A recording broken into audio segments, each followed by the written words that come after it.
네, 오래 기다리셨습니다. 예, 법보다 주먹 서정은 변호사 모시겠습니다. 어서 오십시오. 예, 안녕하세요. 네, 어제 이재명의 선거법 위반 첫 번째 그 공판, 예. 네, 있었죠? 예, 이게 상당히 중요합니다. 다른 네. 재판보다.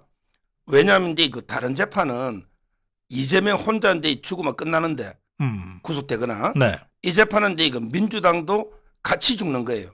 재판이 잘못되면. 네, 무슨 말이냐면 이제 100만 원만 넣으면 이재명은 이제 배지 날라가고 그다음에 당 대표직도 날라가고 그다음에 5년간 출마를 못 해요. 그리고 이제 마지막으로 434억을 토해내야 됩니다. 네, 민주당이 받은. 그러니까 이제 이거는 민주당에도 상당히 중요한 이런 이제 재판이고 네 가지 효과가 있기 때문에 네, 어제는 이제 첫날인데 그 전에 준비 절차를 하고요. 네, 보통은 이제 첫날에 뭐 한 2, 30분도 안 걸리는데 어제 7시간 동안 재판한 거는 네, 그 정도로 이게 치열했다. 오전에 10시 40분에 왔는데 검찰이 1시간 동안 이제 공소장 요지를 설명하고 네, 그다음에 변호사 측에서 30분 동안 또 반박하고 네, 그리고 이제 오후에 다시 이제 증거 있잖아요. 증거에 대해서 이제 어떤 거는 동의하고 어떤 거는 부동의하고 네. 이런 이제 절차가 7시간 가까이 진행된 거죠. 근데 보도에 의하면 그 재판 내내 이재명이는 한마디도 안 했다 그러던데요. 결국은 이제 이재명이가 말할 때마다 전부 이게 말이 부메랑이 돼가지고 오히려 이제 자기한테 불리하게 자살골이 되니까 네, 변호사한테 맡긴 거고요. 네, 변호사는 이제 LKB에 있다가 나간 LKB는 이제 큰 로펌은 못 맡아요 정치 사건을. 그래서 이제 그때 옛날에 대표했던 이재명하고 이제 연수원 동기 18기인데 네, 김종근 이분이 주도하고요. 네, 그다음에 이성엽 변호사라고 있어요. 이분은 이제 둘 다 부장판사 출신입니다. 판사가 이제 변호사가 이번에는 김종근 그다음에 이성엽 네, 두 명이 옛날에는 이제 뭐 10개 로펌에 28명씩 이래 했거든요. 네, 근데 그때는 쌍방울이 다 대납도 해주고 했지만 이제는 이제 그게 안 되니까 네. 변호사는 이제 뭐 주니어 어린 최지영 변호사 빼고 나면 2명이 주도한다. 이래 보면 돼요. 재판으로 들어갔기 때문에 판사도 중요하지 않아요? 뭐 제가 보기에 유일한 저는 리스크가 김명수 판사 리스크다. 아, 이게 제일 걱정이. 다른 거는 뭐 걱정이 안 되는데 네, 판사가 이제 34부의 강규태 네, 이 부장 판사인데요. 네. 이분이 김명수 상당히 키즈입니다. 아, 그래요? 왜 그러냐면 이제 연수원은 30기예요. 네, 한동훈 장관 27기니까 30기인데 네, 전라남도 이제 해남이 고향이고 광주의 전남 고등학교 나왔습니다. 네, 서강대 법대 나오고. 네, 이제 상당히 해남에다가 광주 전남 고등학교이기 때문에 상당히 김명수 체제에서 잘 나가던 이런 분위기 때문에 네. 과연 이게 공정하게 재판할 수 있는가? 이 판사 리스크, 네. 김명수 리스크 네. 이게 좀 걱정이 되죠. 재판부 할당은 누가 하는 거예요? 컴퓨터 추첨으로 합니까?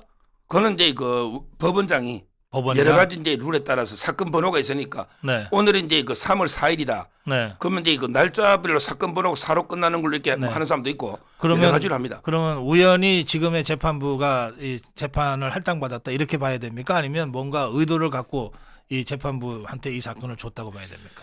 뭐 그거는 이제 뭐 단정할 수는 없지만 네, 옛날에는 이제 재판부 자기 좀 친한데 배당해달라고 돈도 네. 로비도 하고 그래요. 이런 게 있었거든요. 네, 아마 이제 약간의 영향력은 저는 행사할 수 있다 보면 법원장이. 알겠습니다. 그러니까 법원장이니까 서울 지방법원장이군요. 네, 알겠습니다. 자, 그런데 이제 어제 보통은 한 인정신문 정도 하고 한 30분이나 1시간 정도에 끝날 1차 공판인데 어제 점심시간 포함하니까 한 7시간 됐네요. 자, 이 동안에 이재명이는 입을 꾹 다물고 있었지만 이 기소한 검찰과 그 변호인 측에는 아주 치열한 그 법리 공방이 벌어졌다는 것 아닙니까? 그 주장, 양측의 주장을 좀 압축적으로 요약해서 지금 설명을 해주시면 어떻게 됩니까? 결국은 이제 한마디로 이제 검찰의 주장은요. 네, 이 김문기 씨를 몰라든다고 했잖아. 성남시장 때는. 네, 이게 상당히 의도가 있는 악의적인 이런 데 거짓말이라는 거죠. 네, 왜 그러냐면 이게 대장동 비리로부터 이게 원천 자기를 방어하기 위해서 네. 의도적으로 이게 거짓말을 했다. 음. 왜냐하면 이게 언론사가 인터뷰할 때는 질문지를 미리 주잖아요. 아, 예. 인터뷰 전날이 김문기 씨가 극단적인 선택을 한 날이에요. 네. 그러면 이게 그 김문기 씨는 언제부터 알았냐? 이런 게 질문지를 미리 주거든요. 네. 근데 이재명 입장에서는 김문기 씨가요. 초과이익 환수 조항을 넣어야 된다. 이래 주장하다가 유동규 씨한테 뺨을 맞았어요. 어허. 이 말은 이게 김문기 씨가 대장도 실무를 다 했고 그다음에 그 배임의 핵심인 초과이익 환수를 넣어야 됩니다. 네. 이렇게 주장해가 뺨까지 맞을 정도로. 그리고 이게 7번이나 대면 보고를 이재명한테 한 거예요. 그리고 근데 이재명하고는 변호사 시절부터 핸드폰에 이재명 변호사라고 입력이 되어 있습니다. 전화번호가. 아, 예. 시장이 아니고. 예. 그리고 이제 호주, 뉴질랜드 10박 11일도 가고 네. 그다음에 골프장에 카트도 운전을 하고 그다음에 표창장도 받고 네. 그다음에 세미나도 하고 아니 이게 알았다는 증거가 제가 보기 뭐 수십 가지가 있는데 근데 알았다고 하면 또 이게 질문을 계속 할 거 아닙니까? 왜 네. 극단적 선택했는지. 아하. 그러니까 아예 그냥 몰랐다. 음. 이래버리는 거죠. 이거는 상당히 적극적이고 악의적인 의도가 있는 거짓말이다. 이런 게 이제 검찰의 핵심 주장이고 네. 그다음에 백현동도 마찬가지예요. 백현동도요. 그때 국토부에서는 질문했잖아. 성남시에서. 이게 우리가 따라야 됩니까? 혁신관리법에. 아하. 혁신도시법에. 네. 근데 국토부에서는 이거는 이제 그 혁신도시법에 해당 사항이 아니니까 네. 당신들이 알아서 그냥 알아서 판단하면 됩니다. 아하. 이렇게 답변한 게 나와 있잖아요. 네. 그리고 이제 그 식품연구원도 2단계만 변경해 줄 수 있느냐? 근데 안 된다. 이렇게 했잖아요. 네. 근데 그 허가방 김인섭이가 영입되면서 바로 이제 그 4단계로 일사천리로 되고 네. 그다음에 유동규 성남도시개발공사는 빠져버리고 그다음에 90% 일반 분양해 준 거 있잖아요. 네. 이거는 누가 뭐래도 이게 김인섭 때문이고 이 김인섭 씨가 정진상 씨와 2013년부터 이게 1년간 네. 115번 통화한 거 아닙니까? 115번. 예. 그러니까 이거는 이제 그 누가 뭐래도 국토부 협박이 아니고 네. 김인섭 때문에 특혜를 준 게 아니냐. 이게 핵심 주장이에요. 그런데 이재명이는 협박받아서 그렇게 했다고 이제 거짓말을 했다. 이게 이제 검찰이 이제 기소한 이유군요. 그렇습니다. 자, 그러면 이재명 측은 어떤 식으로 법리 구성을 했습니까? 야, 이게 뭐 이걸 뭐 여러 가지로 교묘하게 어제 유동규 씨가 재판 마쳐 놓으면서 예. 한마디로 이게 알았냐 몰랐냐고 하지. 이 알았다는 개념을 뭐 친분이 어쩌고 저쩌고 한 100장 가까이 써놨더라고. 아, 그래요? 이게 뭐 알았다. 보면 이게 말이 됩니까? 근데 이게 그 당시 알았냐 몰랐냐. 이것만 이게 한다면 될 걸. 교묘하게 그 알았다는 개념이 뭐 친분으로 뭐 몇 번 만났다 해도 이게 친분 없으면 이게 몰란 거 아니냐 뭐 이런 식으로 말장난을 상당히 그 많이 해놨고요. 요즘 변호사들은 그렇게 먹고 삽니까? 그러니까요. 정말 이게 그 제가 읽어봐도 이게 무슨 말인지 이게 해명이 한참 읽어도 이게 모르겠어요. 이게 알았냐 몰랐냐 하면 될 걸. 그 백현도 협박도 마찬가지. 뭐 기자가 어느 저쩌고 저쩌고 하는데 그건 말이 안 되거든요. 예. 원래 이게 말이 궁색하고 할 말이 없으면요. 네. 장수가 많아요. 원래 이게 장수를 막 몇십 장, 몇백 장 쓰면요. 그게 그 할 말이 없을 때 그렇게 예. 양만 늘리는 건데요. 지금 우리 서정 변호사가 이제 말씀을 하셨는데 하도 이제 어처구니가 없고 기가 막혀서 잘 설명을 못 하시네. 그러니까 아니, 읽어도 무슨 말인지. 이재명이 측에서 뭐라 그랬냐면 안다 모른다는 어떤 시기의 인지 상태를 말한 것뿐인데 그런데 검찰은 이재명이 김문기와 만나서 보고를 받고 해외 출장에서 골프를 치지 않았다고 발언을 한 것처럼 변형해서 기소했다. 막 이렇게 돼 있으니까 이게 사건을 정확하게 알고 또 검찰의 주장을 정확하게 알지 못하면 이것들 말장난에 진짜 깜빡 넘어갈지도 모를 정도의 이 현란한 곡화 가세예요. 그러니까 엄청난 분량으로 전부 이게 말장난을 해나가요. 그리고 이게 이재명이가요. 네. 원래 겁이 엄청나게 많거든요. 아침에 들어갈 때는 제가 이게 표정을 봤더니 얼굴이 전부 안 좋다 그러더라고. 진짜 이게 겁모가 들어갔죠. 옛날에도 이게 유동규 씨가 폭로한 것처럼 재판할 때 혼자 간 적이 없어요. 겁이 많으니까. 제가 이게 변호사 30년 했거든요. 네. 저 벌금형이 예상되는데 도망치는 사람 처음 봤어요. 아니 검사 사칭이 벌금 150 나왔거든요. 그랬죠. 이걸 이게 강원도로 도망가가지고 근무에 걸리니까 동생 인적사항을 댔잖아요. 핸드폰도 없애고 벌금 150에 그다음에 그 공무방해 있잖아요. 네. 이것도 벌금 500 나왔거든요. 예. 이것도 이게 교회에 뭐 숨었다고 하는데 원래는 김현지 집에 숨었다고 김부선 씨가 쓴 게 있잖아요. 네네. 저는 이게 벌금형이 예상되는데 도망치는 변호사는 처음 봤습니다. 어허. 이게 뭐 징역 10년, 20년도 아니고. 근데 이번에는 유죄가 되면 이게 진짜 징역 몇십 년 아닙니까? 제가 보기에 옛날에 2번이나 도망치는데 이번에 안 칠까? 이런 의문이 들고. 글쎄요. 그래서 이게 오전에는 상당히 겁먹은 표정으로 막 이렇게 들어가더니 이제 오후에 있잖아요. 밥 먹고. 오후에 들어가니까 또 떠들더라고. 어허. 뭐라 했냐면 이게 그 윤석열 대통령이 김만배 씨 예. 모른다고 한 거는 왜 수사 안 하고 내만 하느냐. 그래서 제가 어제 방송에 그랬죠. 예. 아니 김만배 씨가 윤석열 대통령하고 이게 뭐 여행을 같이 갔습니까? 골프를 같이 쳤습니까? 보고를 대면 받았습니까? 보고를 했습니까? 뭐라고 해놨냐 말이에요. 어떻게 비교할 걸 비교해야지. 옛날에는 이게 이재명이가 홍준표 경남 FC 후원금하고 비교했잖아요. 그럼 예. 이게 홍준표 그때 도지사가 어느 기업에 인허가권을 갖다가 장사치 가지고 인허가 줄 테니까 돈 내라 이렇게 네. 조건을 달았냐 말이에요. 이런 게 말도 안 되는 걸 지금 이게 비교하고 있는 거죠. 네. 자, 이게 선거법 위반 그 재판이고 특히 이제 허위 사실, 그러니까 거짓말 공방 아닙니까? 이 경우에도 증인들이 좀 있겠죠? 정인이 50여 명이에요.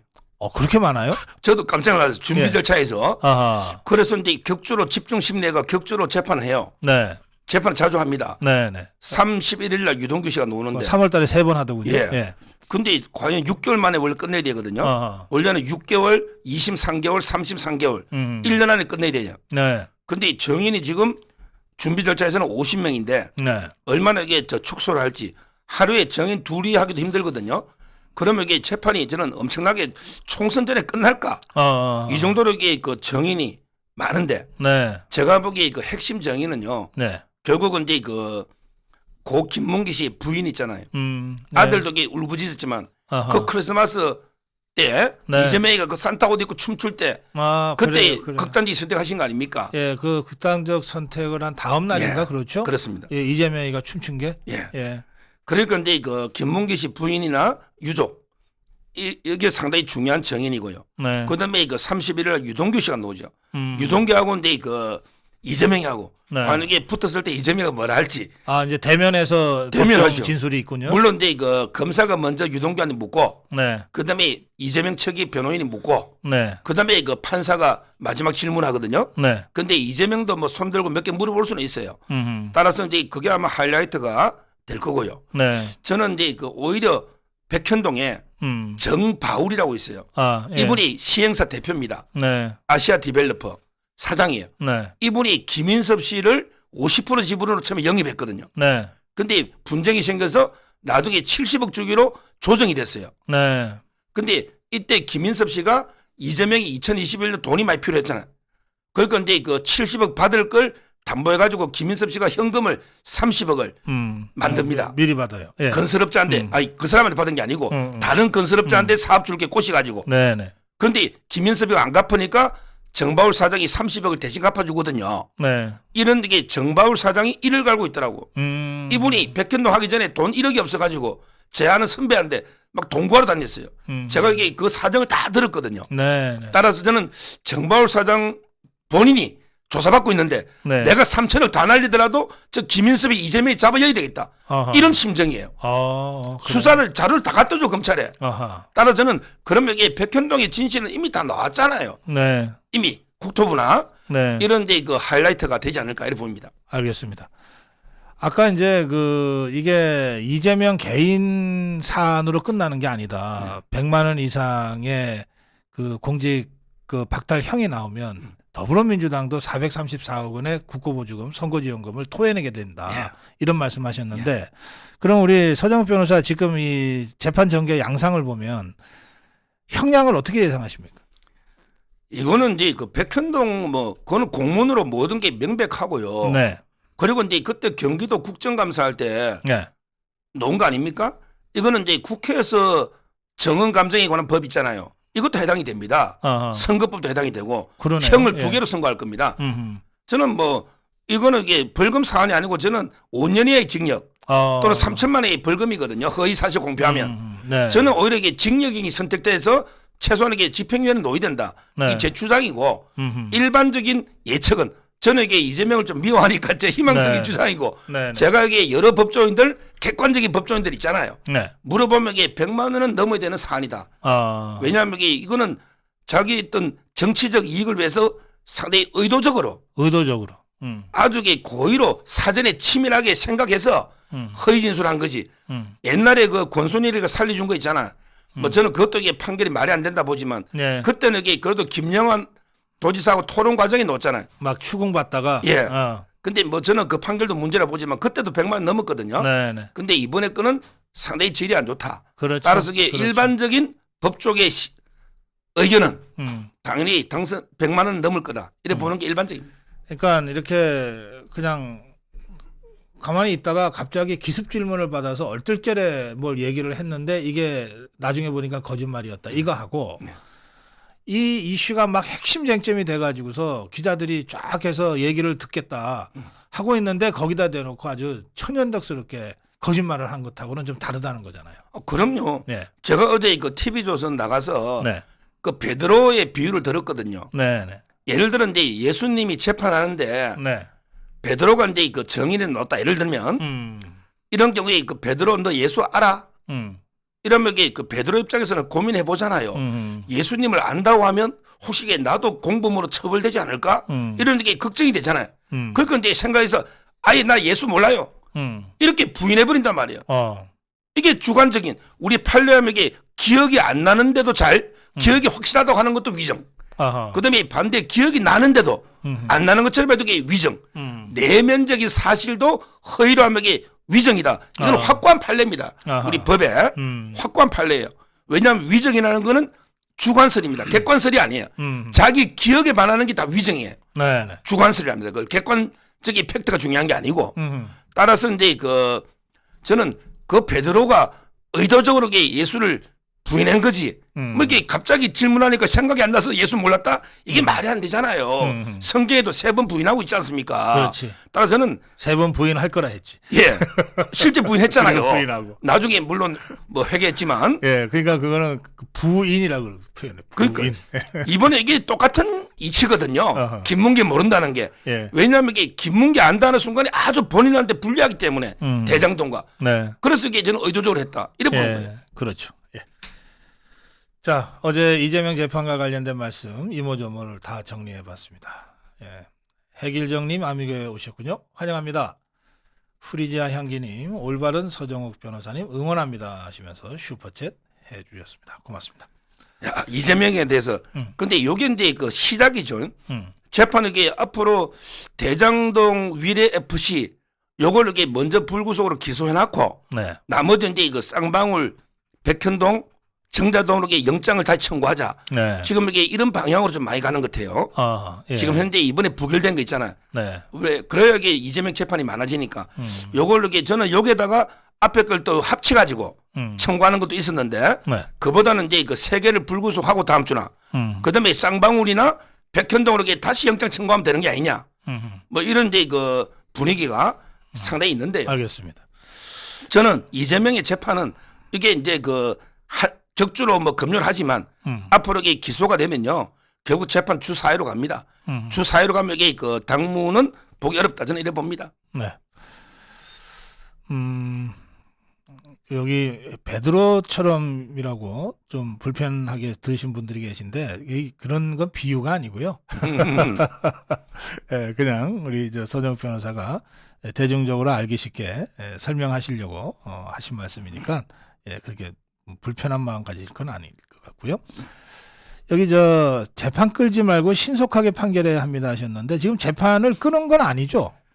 뭐 정인이 이제 그 50명이니까 그러니까 현재까지는 예 격주로 이제 그 자주 이번 달에도 3번이나 하니까 네. 판사도 이게 원칙은 뭐 기간을 지키려 하지만 네. 이미 6개월이 지나버렸어요. 아하. 준비 절차하면서 네, 네. 이렇게 50명으로 가면요 네. 뭐 총선까지 거의 끝날까 뭐 이렇게 보이는데 네. 뭐 이대로 가면 이게 어차피 이재명이가 뭐 지금 산소 호흡기 끼고 목숨만 연명하고 있는 살짝의 죽은 몸 아닙니까? 예. 지금 이게 지지율은 폭락하고 있거든요. 네. 지금 갤럽에서도 이게 29대 39, 10% 차이 나고요. 예. 서울에서 이게 21%까지 떨어진 게 있습니다. 갤럽에. 그래요. 예. 따라서 이제 뭐 정치적으로는 오히려 이게 그 망하는 이런 데 그 길로 가고 있는 거죠. 그래요. 재판부 기피 신청은 가능한가요? 아까 그런 질문이 있었거든요. 호남이라는 것만 가지고 이게 그 기피 신청할 수는 없어요. 또 이런 의견도 있어요. 뭐 재판이 좀 늦어질 것 같은데 9월에 김명수가 바뀌면 그럼 재판부도 다 바뀌나요? 그건 아니죠. 일단 이제 인사 처리 보통 이게 올해는 2월 20일자로 다 인사를 했습니다. 2월 20일자로. 네. 그렇기 때문에 그 9월에 하는 건 아니고 내년 대회가 하겠죠. 알겠습니다. 자, 네, 다음 주제로 가겠습니다. 지금 그 체포동의안 후폭풍이 뭐 아주 거세게 지금 더불어민주당을 치고 있는데 특히 이제 비명계들은 빨리 그만둬라. 너 때문에 우리까지 다 죽을 수는 없지 않냐 이런 얘기고 이재명을 사수하지 않으면 지것들도 날아가게 생긴 게 이제 철호매를 비롯한 이 이재명 똘마니들 아닙니까? 이게 이제 개딸들하고 연계됐을 가능성이 많은데 개딸들이 바깥에서 압박하고 이 철호매 같은 이 똘마니들은 뭐 안에서 압박하고 지금 난리가 아닙니다. 예. 그 상황 좀 정리할까요? 지금 이제 그 개딸이요. 네. 개딸이 이제 그 수박 깨는 거 막 퍼포먼스 하잖아요. 그래요. 예. 수박. 네. 그래서 제가 그랬죠 어제. 개딸이 깨는 거는요. 수박이 아니고 민주당을 깨고 있다. 민주당을 깨고 있다. 저는 개딸이요. 수박 깨는 게 아니고 민주당을 이게 두동강 내고 있는 거죠. 아하. 지금 이게 개딸하고요. 대깨문하고 죽기 살기로 이게 완전히 이전 투구를 벌이고 있습니다. 이걸 이게 진흙탕에서 개들끼리 싸우는 거 이걸 이전 투구를 하거든요. 예. 개딸과 대깨문이 네. 죽기 살기로게 싸우고 있는 거예요. 당이 두 조각 저는 사실 낫다 봐요. 네. 개딸이 수박 7적을 만들었더라고. 수박 7적. 근데 이 개딸이 정보력이 좀 제보다 약한 것 같아. 지금 수박 7적에 보면 예. 7명인데 야 문재인이 들어가요. 수박 7적이 문재인. 이낙연. 그다음에 이낙연이 좋아. 그다음에 이원욱이 좋아. 이원욱이가 정세균계 핵심이거든. 네. 이원욱 맞아요. 그다음에 강병호는 은평에 제가 학교 다닐 때 총학생회장인데 네. 뭐 성경에 뭐 마태복음이 어떻고 읽어주고 뭐 있잖아요. 강병원도 이게 맞아요. 그다음에 윤영찬 맞죠. 윤영찬. 네. 그다음에 안희정계 김종민. 그다음에 방송에 많이 나오는 이상민. 이런 사람들에게 저는 수박 7적이라고 지금 돼 있거든. 아하. 뭐 이 사람들도 맞는데 수박은. 근데 진짜 중요한 사에 빠져 있어요. 저는 부결을 이렇게 주도한 게요. 전해철이하고 이원욱으로 봅니다. 아하. 전해철. 그는 이게 제가 확실한 정보가 있어요. 네. 옛날에 이재명을 변호했던 그 이재명의 동기생 50억 클럽에도 이름이 있는 분이 있어요. 이분이 저한테 그랬거든. 자기 이재명 변호할 때 옛날에 권순일 그때 항상 이 전해철이가 행안부 장관 했잖아. 그때 왜 빨리 기소 안 하고 이재명이 구속 안 하고 기소 안 하냐고 계속 난리치가 전해철이가 정말 이게 힘들다. 이런 이야기를 제가 몇 번 들었어요. 그 이재명이하고 전해철이는 여러 번 경기도지사 자리를 놓고 싸움도 하고 내내 사이가 안 좋았어요. 그러니까 물론 네 전해철이가 삼철, 양정철, 이호철, 전해철 아닙니까? 네. 그러니까 이제 문재인 속에 포함될 수는 있을지 몰라도 실무적으로는 이 전해철과 이원욱, 그다음에 김종민, 안희정계 있잖아요. 이쪽이 많이 움직이거든요. 네. 따라서 저는 전해철이 7적에는 빠져 있던데 뭐 다른 데는 들어가 있어요. 아하. 이런 식으로 이게 그 문재인하고 이낙연이 지금 이게 영구 제명식이라는 게 지금 5만 명 그저께 벌써 넘었잖아요. 이러면 이게 당이 두 조를 나는 거죠. 지금 이게 대깨문도 이제 참다 야 개딸이 해도 너무하네. 뭐 개딸이라는 게 저는 어떤 신문에 60만 대 있고 어떤 신문에 20만 이건 말도 안 되고 제가 보기에 최대로 하면 한 4만 정도 최대. 근데 실제 활동하는 건 얼마 안 돼요. 개 아줌마들 뭐 할머니들 젊은 여자는 없고요. 그건데 개딸 이래 설치니 대깨문이 이게 반격이 낯선 거죠. 해도 너무한 거 아니냐. 네. 지금 이게 저는 내전 상태다. 좌파가 예. 이렇게 보고 있어요. 그럼 앞으로 어떻게 될까요? 지금 이게 지금은요 심리적 분당 상태. 아하. 사실상 분당 상태고요. 네. 제가 보기에 만약에 총선 때 공천 있잖아. 여기 뭐 개딸들의 뭐 당원들 여론을 반영한다든지 이런 게 물갈이가 나오잖아요. 네. 그럼 여기 그냥 친문이나 반 이재명계가 당하고 있을까요? 공천에 학살이 벌어지면 그때 되면 이게 당이 진짜 두 종각 날 수 있고 네. 만약에 그 전에 선거법 있잖아요. 네. 여기에 100만 원이 넘게 만약에 1심이 나온다. 1심 보면 이게 2심, 3심은 그냥 안 봐도 알거든요. 그렇죠. 그러면 이게 그때 100만 원 넘게 놓으면 야 있어봤자 이게 돈도 못 받잖아요. 너가 434억 너가 내. 우리는 이게 몇십 명 나가면 당 하나 만들면 이게 보조금 또 나옵니다. 어느 숫자에 따라. 그렇죠. 그 434억 그 압류돼 가지고 당사 천막으로 가게 돼요. 따라서 저는 선거법 1심 그다음에 공천 학살 이게 아마 분당이 현실화되는 이런 시점으로 봐요. 교섭단체 구성만 할 수 있으면 나가서 지구정치하는 게 신간 편하지. 돈도 더 여유가 있어요. 근데 아까 그 예. 박사님이 이제 그 개딸이 있잖아요. 네. 이걸 이제 이거 홍위병보다 못한 놈이라고. 예. 저도 이제 그 공감하고 그때 우리 홍위병 저는 이게 그 이재명이가 개딸 뭐 겉으로는 좀 자제해라 공격하지 말아 하잖아. 예. 근데 뒤에서는 뭐라 하냐. 예. 옛날에 마오쩌둥이 홍위병 조정할 때 네. 뭐라 했냐면 이게 그 조반 유리. 조반율이라 했죠. 이게 유명한 말이잖아요. 조 만들 조자죠. 반. 당신들이 이렇게 막 반란 일으킨다는 이유가 있다. 기성질서를 뒤집어 엎는 데는 이유가 있다. 이유가 있다. 조반 유리. 예. 이설주자. 그래서 저는 이재명이가 이게 그 조반 유리 이것처럼 이게 개딸들이 난동 부는데 다 이유가 있다. 실제는 이게 개딸을 막 펌퍼질하고 부추기고 있다. 네. 이렇게 저는 보고 있고요. 네. 그다음에 그때 홍위병들 4명 4인방이 있었잖아요. 문화대혁명. 그래요. 4인방. 네, 강청이를 그때 비롯해서. 강청, 예. 왕홍문, 예. 조문원, 네, 조문은 장충교 장춘교. 이런 데 4인방이 있잖아. 예. 저는 이게 개딸도 4인방이 있다 봐요. 그래요? 그게 바로 김남국, 음. 안민석, 그다음에 김용민 이 자들은 확실한 4인방인데 한 놈이 좀 왔다 갔다 했지. 이게 겉으로는 개딸 4인방인데 속으로는 꿍꿍이 있는 진짜 못 믿을 놈 있잖아. 그게 정청래입니다. 그래. 저는 정청래를 최고위원 수석이잖아. 막 개딸들 부추기는 거는 개딸 4인방이 맞는데 근데 이재명이 잘 됐다고 혼자 지금 스페인에 놀러 갔어요. 스페인 놀러 갔다니까 고민정이하고 지금 개딸들이 부글부글 끓어. 야 네. 정청래 너 누구 뭐 찍었어? 지금 이게 개딸들이 정청래 신문하고 있습니다. 우리 홍위병이 막 공격하듯이. 나는 이재명이다 캠페인 해갖고 한 두 사람인가 동참했던 그 정청래 아니에요? 그러니까. 근데 개딸들이 정청래 하는 짓을 워낙 못 믿으니 지금 이게 우리 주인이 이렇게 힘든데 스페인 갈 때냐고. 저는 이런 게 4인방 있잖아요. 예. 일단 포함시켜주고 그때 문화대혁명 4인방은 뭐 대부분 이게 뭐 숙청 형장의 이슬로 사라졌잖아요. 다 죽어요. 예, 죽잖아요. 예, 강청이는 모택동의 부인이었는데도 결국 나중에 죽습니다. 예. 그래서 저는 이런 게 개딸 4인방의 최후는요. 예. 뭐 근데 우리가 뭐 사형 폐지국에 그냥 사형으로 죽일 수는 없고 제가 보기에 총선에서 죽여야죠. 총선의 이슬로 전부 게 낙선시키게 된다. 이런 개딸들 네. 사주하는 이렇게 봅니다. 예. 뭐 지무덤 열심히 파고 있는 자들이에요. 그래서 저는 그 지난번에 이제 그 전대에서 안철수 후보가 그 아예 자객 공천하겠다. 그 이재명과 그 똘마니들 한 20명 명단을 여러분들이 작성해 달라. 뭐 그러면서 아예 일찌감치 그 자객 공천 확정해 갖고서 투입하자. 뭐 이런 얘기를 한 적이 있어요. 그 제가 그 아주 좋은 아이디어다 이렇게 생각을 했는데 20명 갖고는 손가락이 좀 부족하다. 이거 한 30명 정도 또는 50명 정도. 이게 이재명 똘마니만 그런 게 아니라 문재인 종북 주사파 정권 하에서 포악질을 했던 자들이 있습니다. 그중에는 문재인 똘마니들도 있어요.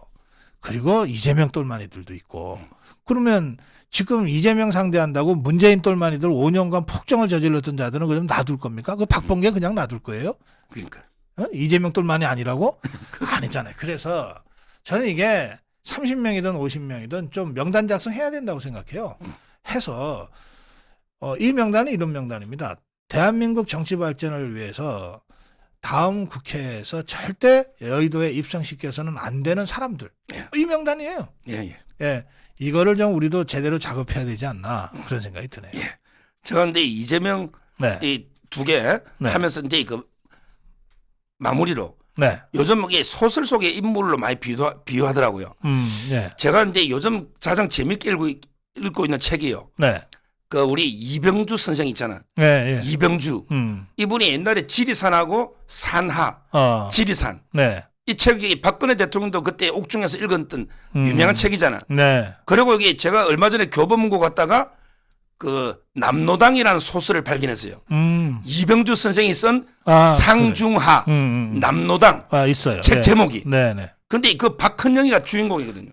노야. 네. 주인공은 아니지만. 근데 저는 이번에 그 이재명이가 쌍방울로 걸고 구속될 거로 저는 보는데 이게 북한이요. 예. 딱 박헌영이 똑같은 게 북한이 이재명을 엄청나게 이용해 묻잖아. 대신 돈도 이게 500만 불 받고 방부 300만 불 받고 네. 많이 받았잖아. 네. 근데 지금 북한이 이재명을 완전히 버리고 있어요. 이재명이 김성태 폭로 중에 김성애가 어쩌고 저쩌고 하고 송명철이 어쩌고 저쩌고 하잖아. 예. 그럼 이게 아니면 북한에서 야, 너 왜 검찰이 소설 써? 우리 그런 적 없어. 이래 되잖아. 네. 근데 북한이 침묵하는 거는 저는 이게 긍정하고 있다. 김성태 말을 이렇게 보이고요. 결국에 그 북한이 저는 이재명을 버린 게 아닌가 이런 생각이 들어요. 지금 이게 그때 저는 박헌영이가 자기는 과학적 사회주의다 하는데 그때 이승만 대통령이 딱 이런 말 했더라고. 저 박헌영이는 공상적 사회주의자야. 미 군정 하에서 어떻게 저 공산당 주도로 정부가 되냐. 저놈은 이게 공상적 사회주의자다. 이렇게 딱 한 말이 제가 정말 그 책에서 구절이 와닿는 게 네. 지금 이게 이재명이도 완전히 공상 소설 쓰고 있는데 제가 보기에 저는 아마 이게 박헌영처럼 비참한 최후 그게 북한에 버림받고 이슬로 사라지는 그러고 보면 이게 이승만 대통령은 상당히 윤석열 대통령이 오버랩 되더라고. 아주 냉철한 현실주의자예요.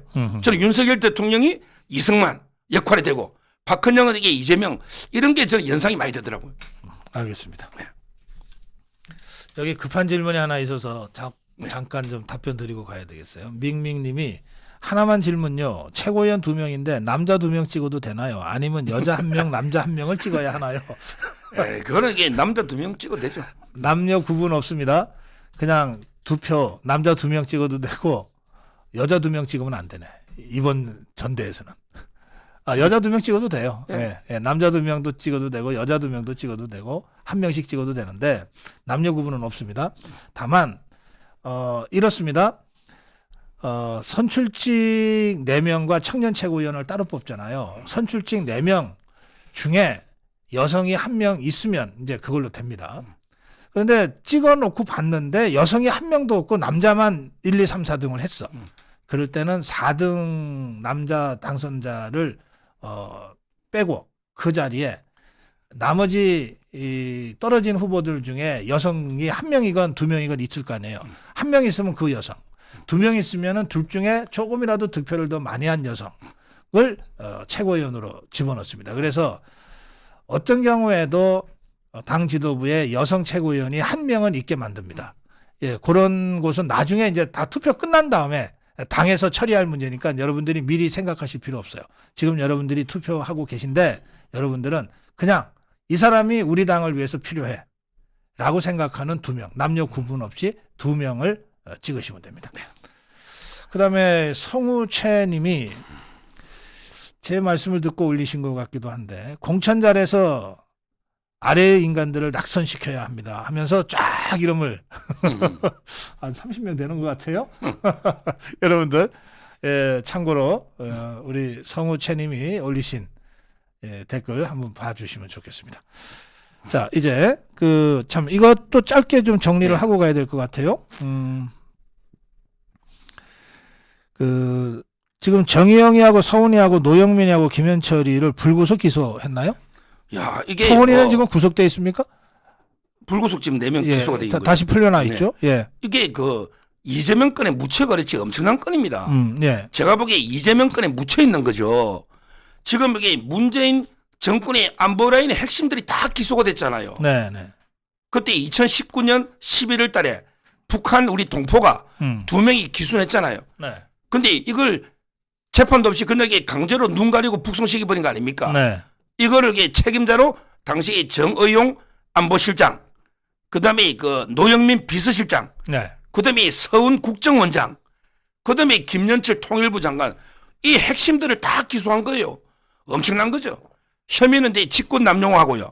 그다음에 그때 기순 의사 있는 보고서를 조작해 버리고 네. 그리고 이게 통일부에 허위로 반포한 이런 게 허위 공문서 작성 아닙니까? 네. 이걸로 이게 저는 기소했는데 뭐 제가 보기에 이거는 그 살인죄로 저는 기소하는 게 맞다고 보는데 아하. 우리 동포를 죽인 거 아닙니까? 바로 그렇죠. 처형됐잖아요, 그 두 분이. 근데 일단 뭐 검찰에서는 직권남용, 허위 공문 작성 이런 걸로 이게 기소한 이런 사안이고 엄청난 일이죠. 아직 처형이 확인된 거는 아닌데 처형 그렇게 됐다고 저는 들었는데. 추정된다. 예, 예. 그렇게 지금 알려져 있습니다. 근데 이 사건에요. 예. 그때 군인이나 경찰이 하기 전에 청와대가 먼저 알았다는 거예요. 그때 북한하고 한난이 있잖아요. 그러니까. 저는 이게 청와대가 먼저 알고 네. 이게 그 사전에 북한하고 모의해서 돌려보냈다. 왜? 그때 부산에 아시안 정상회담이 있었거든요. 네. 이 북한 눈치를 봐야 되잖아요. 근데 이 4명을 했는데 문재인이가 몰랐다? 네. 이게 말이 됩니까? 아니 안보실장 비서실장이 하는데 문재인한테 보고도 안 하고 이렇게 북송시키면 문재인이가 뭐 핫바지 헛수합입니까? 네. 이거 말이 안 되잖아요. 이번에는 뺐지만 캐비넷에 문재인이 들어있으니 나중에 뭐 다른 거하고 연결되면 저는 언젠가는 이게 문재인도 수사해야 된다. 이렇게 강력 주장하는 거예요. 당연하죠. 예. 타이 이스타젯의 박석호라는 사람이 기소가 됐다고 하는데 이 박석호가 누굽니까?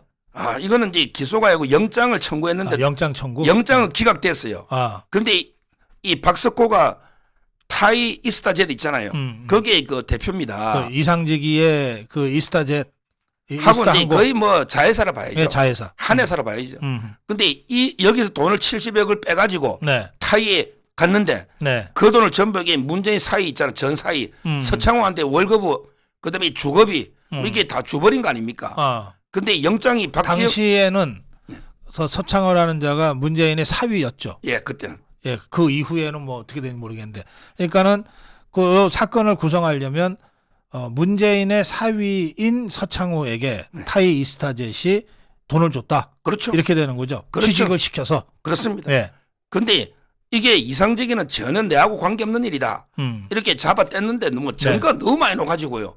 이거는 이게 이상적이가 이거 국내 돈을 횡령해 가지고 네. 태국에 보낸 게 맞거든요. 네. 근데 왜 그 박지영 판사가 영장을 기각했냐? 네. 그거는 이제 그 이유가 보니까 더 재밌어요. 범죄가 소명되고 아하. 소명된다는 거예요, 범죄가. 그리고 이제 자발적으로 기부했다는 거지. 옛날에 USB도 갖다 주고 했거든요. 어허. 수사에 협조하고 자발적 기부하니까 도주우려도 약하고 뭐 이래가지고 이게 영장은 기각됐지만 저는 이게 수사에 협조하고 있기 때문에 네. 오히려 이제 그 서창호 이거는 이제 뭐 소환이 불가피하고 이거야말로 이게 서창호가 사이고 문다희가 딸이고 자기 외손자 아닙니까?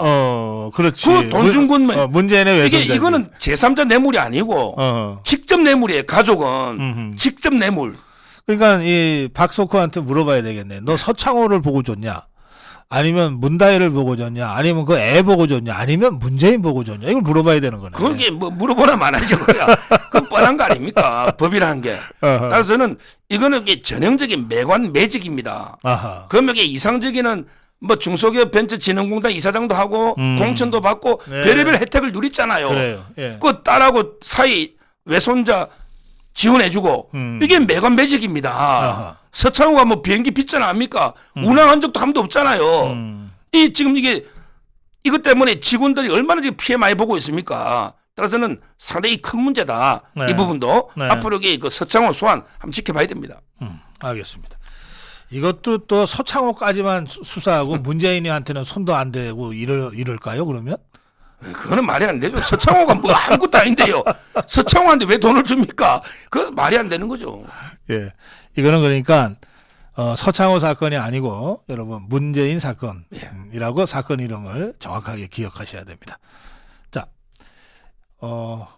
이제 시간이 많이 됐는데 마지막으로 국민의힘 전대 오늘부터 지금 투표가 진행 중입니다.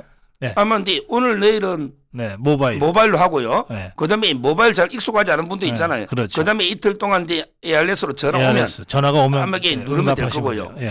지금 이제 저는 판세를 보기 전에요. 네. 이 말씀을 먼저 꼭 드리고 네. 자 이제 끝났습니다. 전당대회는 끝납니다. 네.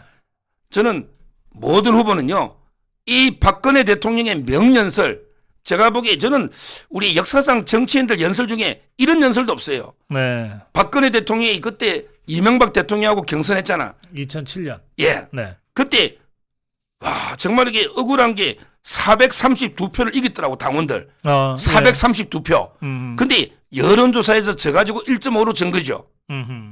그때. 네. 그때 그 성복 연설인데 한 단어만 바꾸면 됩니다. 박근혜 대통령이 그때 뭘 했냐? 네. 저 박근혜 경선 패배를 인정합니다. 그리고 경선 결과에 깨끗하게 승복합니다. 오늘부터 저는 당원의 본분으로 돌아가서 정권 교체를 이루기 위해 백의종군하겠습니다. 그 다음 말이 저는 핵심이라고 해요. 경선 과정의 모든 일들 이제 잊어버립시다. 하루아침에 잊을 수가 없다면 며칠 몇 날이 걸리더라도 잊읍시다. 이게 저는 정말 와닿더라고요. 네. 여기에 정권 교체라는 단어를 총선 승리로 바꾸면 돼요. 단어 하나 바꾸면 됩니다. 그다음에 각자 사람 이름 바꿔야 돼요. 저 안철수 경선 패배를 인정합니다. 이러면서 쭉 바꾸고 총선 승리를 위해 백의종군하겠습니다. 그리고 경선 과정에 모든 잊어야 돼요. 이제 김기현의 부동산 땅 문제든 뭐 이게 어떤 문제든 이제 총선이 저는 끝나고 나서는 잊어야 된다. 저희끼리 네. 싸워서는 안 된다. 네. 좌파들은 공개하겠지만 네. 이걸 이게 먼저 말씀드리는 거예요. 승복. 아, 그래요. 예. 뭐 지금 투표가 진행 중이기 때문에 어쨌든 그 유권자들의 표심에 저희가 부당하게 영향을 줄 생각은 전혀 없습니다. 네. 예, 그런 점을 전제로 지금 이 전대를 지금 우리 서정욱 변호사 쭉 이제 함께 지켜보셨잖아요. 또 해설도 하시고 총평하신다면 어떤 평을 하시겠습니까? 이게 갈수록 조금 이게 관심도가 떨어졌어요. 아하. 어제 이거 TV 시청률도 그래요. 처음에는 이게 좀 뜨거웠는데 네. 아마 이제 그 김기현 후보가 독주를 하고 안철수가 이제 하향세로 이렇게 하면서 조금 이게 그 경선에 대한 관심이 좀 이게 떨어져 있는 거는 분명한 거고요. 네. 제가 보는 시각은 이제 그 박사님이 1차에 끝내야 된다고 어제 입장을 네. 밝히셨잖아요. 네. 아마 이게 1차에 끝날 건가 안 끝날 건가.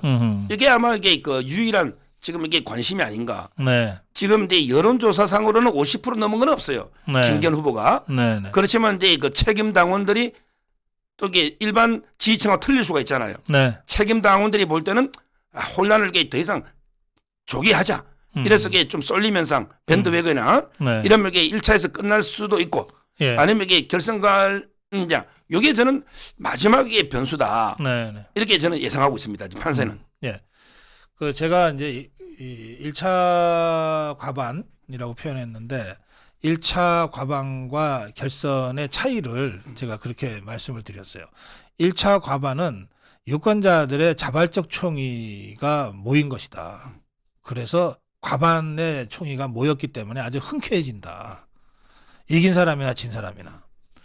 그런데 이제 1차 과반이 안 돼서 그게 누구든 2차 결선으로 가면 이게 쥐어짜기식으로 다수파를 만드는 꼴이 되기 때문에 그 과정도 혼란스러울 수 있고 그 결과도 이게 좀 뭐 흔쾌한 느낌이 좀 안 난다 원래. 그러니까 언뜻 봐서는 결선 투표라고 하는 게 폼나 보이지만 실제로는 그게 최선책은 아니다. 차선책이다. 선거라고 하는 관점 또 어떻게 유권자들의 총의가 잘 반영되고 그것이 당내 다수파를 자연스럽게 형성하는 것이 될 것인가라고 하는 관점에서 보면 최선은 1차 과반이고 그리고 차선이 결선이다. 이제 제가 그런 차원으로 이제 해설을 해드린 겁니다. 예. 물론 이제 그 해설을 저도 직접 들었는데요. 예. 뭐 제가 듣기로는 이게 결국 김기현 쪽으로 힘을 실어줘야 되는 게 아닌가. 뭐 꼭 그런 건 아니고. 이렇게 저는 예. 뭐 그렇게 들으실 수는 있어요. 예. 그렇게 들었는데 예. 뭐 제가 이게 누구를 지지한다 해도요. 뭐 제가 누구한테 영향 줄 수도 없고 뭐 제 말 듣고 찍을 사람 누가 있겠습니까? 다만 이제 제가 저 개인적인 정서적으로는 저는 아직도 황교안 대표가 좀 선전해가지고 좀 이게 잘해서 2등 좀 하고 뭐 이랬으면 좋겠다. 이런 게 정서적인 그런 남아 있는데 아마 이제 그 결선으로 가면 이게 좀 시끄럽겠죠. 천하람이나 안철수가 상당히 아마 단합되지 않을까. 이러면 이게 또 복잡해지는 뭐 결선 투표 가면 이런 거는 이게 남아 있을 거니까 저는 이제 뭐 책임 당원들이 알아서 잘 판단하지 않으실까. 이런 생각이 들고요. 다만 이제 박사님 논평 중에 그 최고위원은 이제 그냥 알아서 4명 찍으라는 거 아닙니까? 예, 그렇습니다. 근데 저는 오히려요. 오히려 이게 알아서 4명 찍으면 표분산 되니 저쪽은 이게 천하 용인이 계속 이게 그 헌하고 김용태를 찍을 거 아닙니까? 그렇죠. 예. 근데 우리가 알아서 4명 찍다 보면 표분산이 되면 만약에 천하람이가 15에서 20 논다면 네. 그 표가 최고위원들한테 그대로 가면 우리가 이게 위험할 수도 있으니 네. 제 개인적으로는 네. 이것도 개인 생각입니다. 네. 개인적으로는 제가 보기에 김재원하고 조수진은 돼요. 저는 그래 봐요. 네. 김재원은 대구 경북 제가 알잖아. 네. 이번에 1을 갈고 있습니다. 20몇 프로입니다. 당원이. 투표율도 높아요. 네. 한 표는 무조건 김재원 줍니다. 네. 이번에 한 명도 없기 때문에. 김재원이가 인지도도 있잖아. 그래요. 그다음에 조수진도 여론조사도 높고 인지도도 있고 네. 나름대로 요즘 이게 또 멀윤이라는 사람도 있어요. 멀어진 윤석열 조수진이가 따라서 이게 그 2명보다는 예. 저는 가능하면 예. 뭐 제가 여기 유튜브를 해서 그런 건 아니고 네. 가능하면 이게 민영삼 원장 있잖아. 네. 우리 따따붙다. 그다음에 김병민 후보 있잖아. 네. 제가 보기에 김병민은 가장 이준석하고 이준석 서럽지 않은 정치인이에요. 아하. 이준석이 정치는 한마디로 이게 싸가지 없음이거든요. 근데 김병민은 그게 아니에요. 네. 겸손하고 저는 김병민이 좀 됐으면 좋겠고 그다음에 민영삼 원장은 호남에서 있는데 자유를 찾아 정말 이게 우파 쪽으로 기순용사인데 또 이게 어떤 분은 야 민영삼이 되면 저 민주당 간다는데 그거 잘못된 거예요. 민영삼 원장이 아니 이재명이 문재인을 얼마나 싫어하는데 그 민주당 가겠습니까? 저는 가능하다면 그 2분을 좀 이게 조직적으로 밀어주면 예. 김재원 조수진도 되니 어허. 그러면 이게 장해찬하고 김기현 이러면 이게 범친윤 정도는 되지 않을까 이런 생각이죠. 네. 그것도 우리 유권자, 우리 책임당원 여러분들의 그 나름의 현실 판단과 어떤 성숙한 전략적 판단이 있으실 거니까. 예, 그렇죠. 예. 어쨌든 4명이 다 범주류. 예. 4명이 다 주류로서 지도부를 구성하는 것이 필요하다. 예.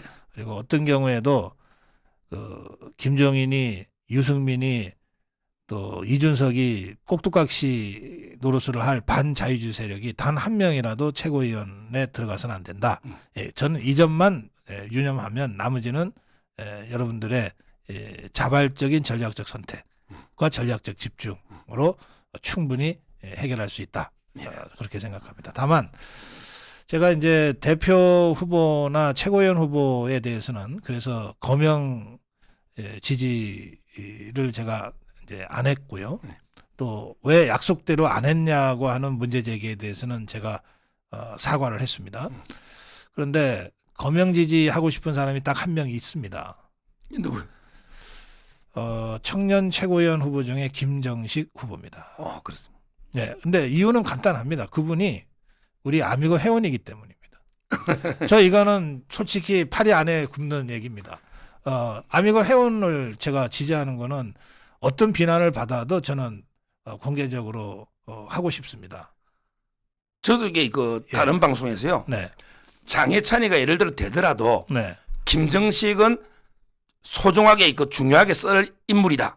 네. 이렇게 제가 방송한 게 있습니다. 네. 따라서 저는 이번에 청년이 4명이잖아요. 네. 뭐 천하용인 그 이기는 빼더라도 네. 예를 들어 이제 그 누가 되더라도 나머지 청년을 왜 버립니까? 네. 저는 장해찬이가 되더라도 김정식 있잖아요. 네. 이분에게 저는 윤석열 대통령이 좀 소중하게 네. 큰 인물로 좀 써셔야 된다. 네. 이 말씀에게 그 드리는 거 저도. 그리고 지금 대표는 뭐 그렇고요. 최고위원도 우리가 주류 4명이라고 생각하시면 되게 여러분들이 이제 연상이 되잖아요. 그리고 지금 청년 최고위원회는 뭐 장해찬이 뭐 압도적인 1위를 달리고 있다고 생각들을 다 하시니까. 근데 이렇게 구성이 되면 과연 문재인 좌파 폭정에 맞서서 정말 온몸을 던져서 투쟁했던 사람이 거기 한 명이라도 있나? 이렇게 생각하면 좀 갑갑한 거예요. 그러니까요. 예. 근데 정치는 뭐 그래서 제가 차선이죠. 김정식은 그런 면에서 매우 소중한 사람이다. 그러니까 문재인 좌파 폭정에 맞서 신전대협 투쟁을 처음부터 이끌었던 사람이다. 그 신전대협 투쟁 하는 거 쉽지 않습니다. 그 왜 혹시 기억나세요? 그게 해운대인가 그쪽 부산에 네. 갑자기 저 무장공비처럼 이렇게 예. 잠수복 예. 입고 바다 쪽에서 걸어 나오는 퍼포먼스 했잖아요. 그거 제가 정말 그 퍼포먼스 후에 제가 김정식 따로 좀 불러갖고 엄청 야단쳤어요. 너 정말 너네가 정말 간첩처럼 보이더라. 무장 공비 침투하듯이 보이더라. 만약에 그때 우리 이 군이 제대로 군경이 그 지역은 원래 그런 거 안 하는 지역이지만 있어서 총이라도 쐈으면 어떡할 뻔했냐. 그 총 안 쏘면 안 되는 상황이더라. 너네가 워낙 그걸 잘해가지고. 그러니까 제발 그런 위험한 퍼포먼스는 좀 하지 마라. 제가 야단을 쳤어요. 그러니까 그 정도로 이 신전대협 젊은 청년들이 문재인 좌파 폭정에 맞서서 그 폭정을 하는 독재 정권이 제일 아픈 대목이 조롱받는 거잖아요. 이 신전대협 청년들이 가로 그 조롱을 했거든요. 네. 그러면서 저것들 별거 아니야라고 정말 벌거숭이 임금으로 만들어 버렸지 않습니까? 그 신재연대협의 일기 신재협의 유일한 공개 대변인이었어요. 다른 사람들은 비공개 활동을 했고 안전 때문에 유일하게 자신의 이름을 공개하고 방송에 나가서 투쟁을 했던 사람입니다. 그러니까 저는 그런 의미에서도 이 김정식 청년 최고위원 후보가 매우 소중한 자원이다. 이번에 최고위원이 되고 안 되고를 떠나서 바로 그런 마음을 담아서 제가 유일하게 공개 지지하는 후보가 청년 최고위원 후보 김정식 후보다. 네, 그렇게 말씀드립니다. 예. 자, 이제 시간이 다 됐어요. 예, 그러시죠? 아까 이제 이거 제가 전당대 이제 끝나더라도요. 아까 이제 그 박근혜 대통령의 그 성복 연설 있잖아요. 네. 이걸 이게 제가 읽어드렸고요. 네. 정말 이게 진짜 우리가 이 끝나면 전 하나가 돼야 된다. 그거 다시 한번 읽어 주실래요? 아, 박근혜 대통령요. 예. 저 이게 적어왔거든요. 네. 경선 과정의 모든 일들 이제 잊어버립시다. 하루아침에 잊을 수가 없다면 며칠 몇 날이 걸렸으라도 잊읍시다. 저는 이게 와닿더라고요. 그래서 제가 끝나면요. 이제 전당대 어제까지도 치열하게 싸우더라고요. 제가 좋아하는 노래가 있어요. 옛날에 그 구세어라 금수나 이런 데 노래가 있습니다. 제가 노래방 가면 옛날 노래밖에 모르니까 구세어라 금수나 이런 데 노래에 제일 그 1절, 2절, 3절이 있거든요. 마지막 구절, 3절의 마지막 구절이 1절은 뭐 눈보라가 휘날리는 바람찬 흥남부대 이런 노래잖아요. 마지막 구절에 이런 구절입니다. 금수나 구세어다워 남북통일 그날이 되면 손을 잡고 울어보자. 얼싸안고 춤도 춰보자. 저는 이게 마지막 구절을 항상 많이 인용합니다. 손을 잡고 울어보자. 얼싸안고 춤도 춰보자.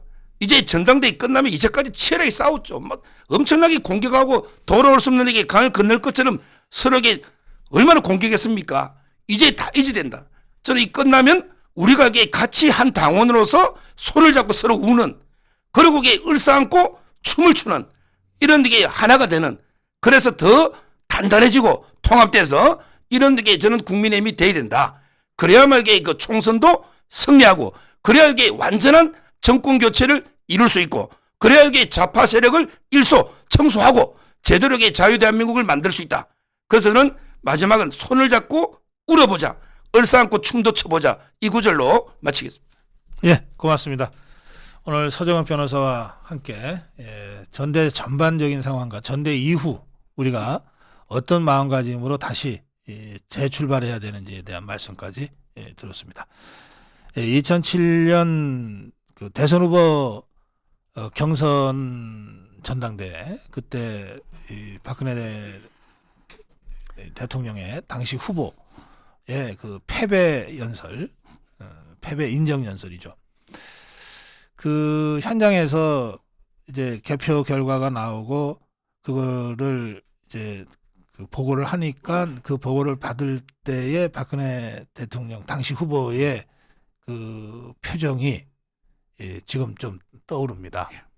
그 짧은 순간 마음을 다시 다잡고 바로 저 연설을 했어요. 네. 오늘 서정은 변호사와 함께했습니다. 고맙습니다. 감사합니다. 네.